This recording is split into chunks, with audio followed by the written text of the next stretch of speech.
Hola, en el día de hoy vamos a hablar un poco de los dobles inversos o linealización de una función, en este caso de la catálisis enzimática, la velocidad de catalización enzimática de una enzima que tiene una inhibición no competitiva, ¿vale? Entonces, lo primero que vamos a hacer es, al igual que antes, tenemos que llevar a cabo a obtener una función lineal, una recta, que me permita obtener los puntos de corte, obtener la Km aparente, la velocidad máxima aparente, etcétera, etcétera. La función de origen es esta, ¿vale? Y yo lo primero que vamos a hacer es expresar este término, igual que antes expresábamos la K sub m aparente, este término es el que hace referencia a la velocidad aparente. En una inhibición no competitiva, ¿vale? Nosotros tenemos una K sub m que es exactamente igual, no tenemos K sub m aparente. Sin embargo, se ve modificada la velocidad máxima aparente. Explicaremos un poco al final por qué se ve modificada. Entonces esto sería Vmax aparente multiplicado por la concentración de S entre K sub m más la concentración de S. Si nos damos cuenta es muy similar al caso anterior, ¿vale? Pero va a tener distinto dibujo, claramente. Bien, lo primero que hacemos es inversos, ¿vale? Ya sabemos que los inversos consisten en darle la vuelta a ambas partes de la fracción. Y aquí tendríamos K sub m, vamos a hacerlo un poco mejor, K sub m más la concentración de S dividido entre Vmax aparente multiplicado por la concentración de S. Bien, una vez ya dada la vuelta, nosotros el segundo paso que tendríamos que hacer sería separar términos. ¿Vale? ¿Cómo separamos términos? 1 entre v sub 0 es igual a K sub m entre velocidad máxima aparente por la concentración de S más concentración de S entre Vmax por la concentración de S. Esto y esto lo podemos tachar, me quedaría 1 entre V máxima aparente, claramente, V máxima aparente, y por tanto vamos a volver a escribirlo mejor, 1 entre V sub 0, K sub m entre V máxima aparente, y a ponerlo así para no liarme, concentración de S, más 1 entre V max aparente. Si nos damos cuenta, es exactamente igual que el caso anterior, pero en vez de tener K sub m aparente, voy a tener V máxima aparente, ¿vale? Al igual que antes, yo necesito obtener una función del estilo y igual a mx más n. ¿Y cómo puedo obtener una función de y igual a mx más n? Pues ya la tenemos. Ahora solamente hay que asignar variables. Es lo que se conoce en matemáticas como asignación de variables lineales, ¿vale? Entonces, lo primero que tenemos que hacer es asignar el valor de la y. ¿Cuál de toda esta ecuación me vale la y? Bueno, la y hemos dicho siempre que es el valor que yo quiero obtener. ¿Y qué valor quiero yo obtener en una relación enzimática? La velocidad. Está claro, siempre necesito yo obtener la velocidad. Por otro lado, ¿qué necesito yo?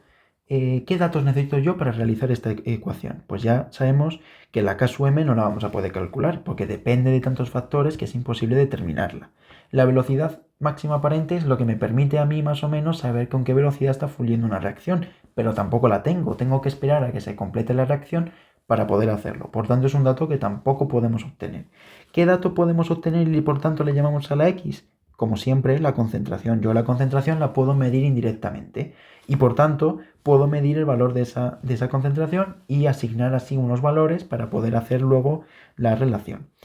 Por otro lado tendríamos una ordenada en el origen que sería 1 entre Vmax aparente y por último una pendiente que sería el término que acompaña a la X. K sub m entre V máxima aparente por la, perdón, V máxima aparente sin concentración de S. Bien, vamos entonces a ver un poco, bueno, vamos a volver a copiarle, vamos a ver un poco qué diferencias tiene con respecto al anterior, ¿vale? K sub m, aquí me quedaría K sub m entre velocidad máxima aparente por la concentración, bueno, esto lo vamos a expresar mejor, así, mejor, más 1 entre la velocidad máxima aparente, ¿vale? Y ya lo tendríamos, ¿vale? Entonces esta sería la función linealizada. ¿Qué me queda?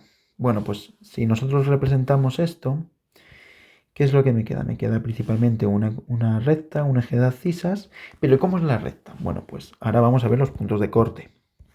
Puntos de corte con el eje Y es llamar a la X 0, ¿vale? Entonces, si yo a la X la llamo 0, ¿qué valor me queda? Este. Entonces el punto de corte es 0, 1 entre V máxima aparente. Y en el punto de corte con el eje de las X es llamar a la Y 0. Si esto vale 0, pues me quedaría, si a la I0, perdón, esto de aquí, me quedaría 0 es igual a K sub m entre V máxima aparente por x, porque esta es mi x, recordemos, más 1 entre v máxima aparente. ¿Cómo lo calculo yo esto? Pues igual me queda menos 1 entre v máxima aparente igual a k sub m entre v máxima aparente por x. Por tanto, x es igual a menos 1 entre k sub m. Esta v máxima pasa al otro lado multiplicando, se van con esta que está dividiendo y la k sub m pasa al otro lado dividiendo, conservando el signo negativo.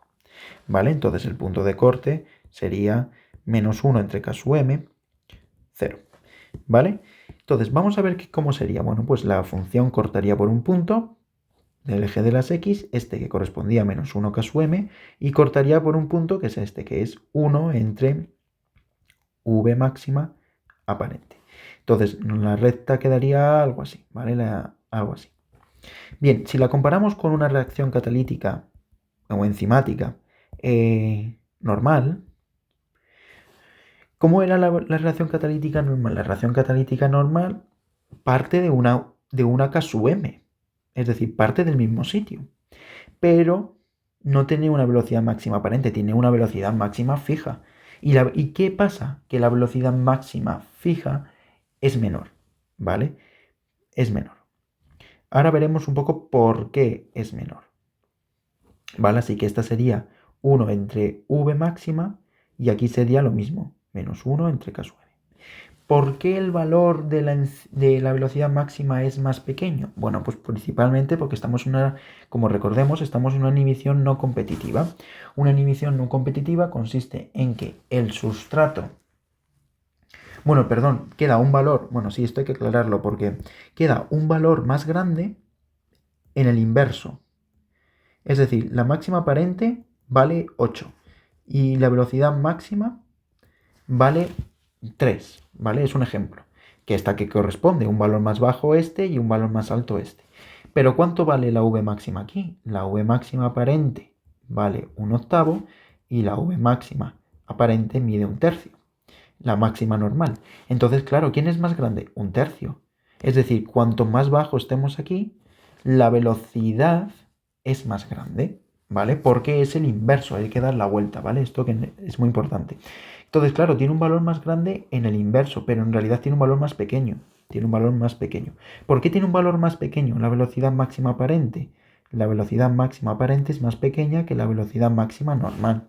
¿Por qué? Bueno, pues principalmente tenemos un inhibidor que le da igual la forma que tenga el sustrato. Es un inhibidor que va a atacar directamente a las enzimas.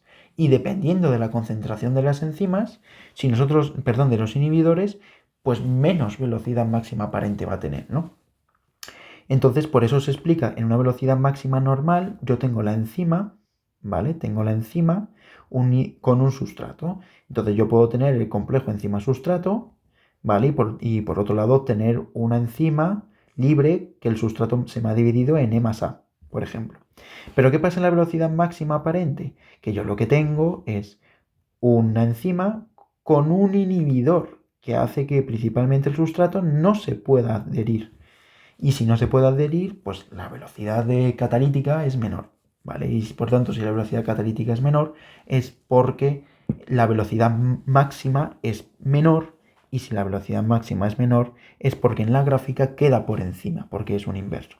Entonces, recapitulando, cuanto más cerca del eje del cero, más grande es la velocidad máxima. Como estamos en una velocidad máxima, en este caso inhibición no competitiva, es decir, que hay algunas enzimas que ya no funcionan, ¿vale? Porque el inhibidor se ha adherido a él, por tanto la velocidad máxima va a ser más pequeña. Cuanto más vayamos hacia acá, más pequeña. Cuanto más bajemos hacia acá, más grande la velocidad máxima, ¿vale? Si tenéis dudas, pues nada, hacéis 1 entre la velocidad máxima aparente es igual a 8. Y esto te queda 1/8. Y luego velocidad máxima normal te queda 3, pues esto es 1/3. ¿Cuál es más grande? 1/3. 1/3 es mucho más grande que 1/8. Una pizza dividida en 3 trozos, la pizza es más grande que una pizza dividida en 8 trozos, ¿vale? Entonces, eso es lo importante. Y el motivo es por eso, porque hay inhibidores que ya empiezan a afectar a la enzima y no pueden competir con el sustrato. Por eso en el caso anterior teníamos una velocidad máxima que era igual porque el sustrato competía con el inhibidor, ¿vale? Entonces así quedaría la linealización de los dobles inversos para la inhibición no competitiva y bueno, pues espero que eso haya aclarado las dudas. Un saludo y gracias.